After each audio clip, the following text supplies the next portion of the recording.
আমাকে আমি বেশি আর আবেগপ্রবণ আমি কথা বলতে বেশি পারবো না। আমি অল্প কথাই আপনাদেরকে আপনারা যারা কষ্ট করে আসছেন দূর দূরান্ত থেকে এই জানাজায় শরীক হইতে আমি সবার কাছে কৃতজ্ঞতা প্রকাশ করছি।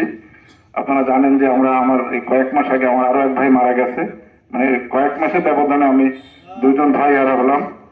এটা মানে যার দায় সে তো এটার ব্যথাটা বুঝতে পারে। তো আমি যেটা আপনাদের সকলের কাছে আবেদন আরো রাখছি যে আমার ভাইয়ের আচার আচরণ কথাবার্তায় বা কোনো তার বিহেভিয়ারে যদি কেউ কখনো কোনো কষ্ট পেয়ে থাকেন, মনে কোনো বেদনা থেকে থাকে বা কোনো ক্ষোভ রাগ, এগুলো আজকে আল্লাহর রাস্তা তাকে ক্ষমা করে দেবেন। আর তার কাছে যদি কারো কোনো ছোট বড় বর্তমান পুরাতন বা হয়তো অনেকের মনে নাই, মনে আছে, উমার হয়তো মনে ছিল না বা মনে আছে কিনা, কারো কোনো যদি দায় দেনা এরকম কোনো লেনদেনের কোনো বিষয় থাকে, আপনারা দয়া করে আমার সাথে যোগাযোগ করবেন। আমরা ইনশাল্লাহ সেটা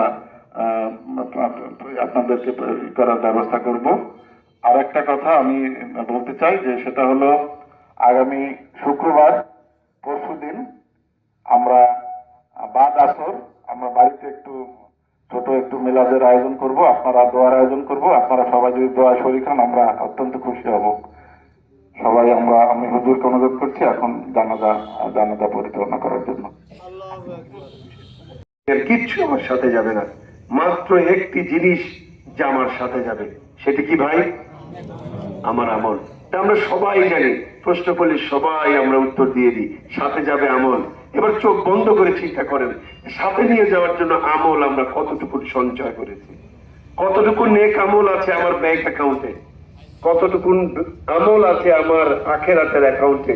একটু চোখ বন্ধ করে আমরা বিবেচনা করি, তাহলেই আমরা বুঝতে পারবো আসলে আমাদের কি করা উচিত। এদিন আমরা এইভাবে দুনিয়া থেকে বিদায় নিয়ে চলে যাব, আমাদের সন্তান, স্ত্রী, পুত্র, পরিজন, পিতা মাতা সবাই কান্নাকাটি করবে, কিন্তু কিছুই আমার সঙ্গে যাবে না। আমরা যে বক্তব্য রাখছি, তার প্রশংসা করছি, তিনি কিছুই শুনতে পাচ্ছেন না, কিছুই শুনতে পাচ্ছেন না। প্রিয় ভাইরা, এমন একটি কঠিন মুহূর্ত যখন আমাদের আসবে, আমরা যখন আল্লাহ তাআলার দয়ায় নেক আমল নিয়ে এখানে আসতে পারি, আর ওই নেক আমলের উসিলায় আল্লাহ যেন আমাদেরকে ক্ষমা করে দেন, এমন কিছু আমল আমাদের সংগ্রহ করার জন্য আপনাদের সকলের প্রতি বিনীত আবেদন জানিয়ে আমার কথা শেষ করছি। আসসালামু আলাইকুম ওয়া রাহমাতুল্লাহ।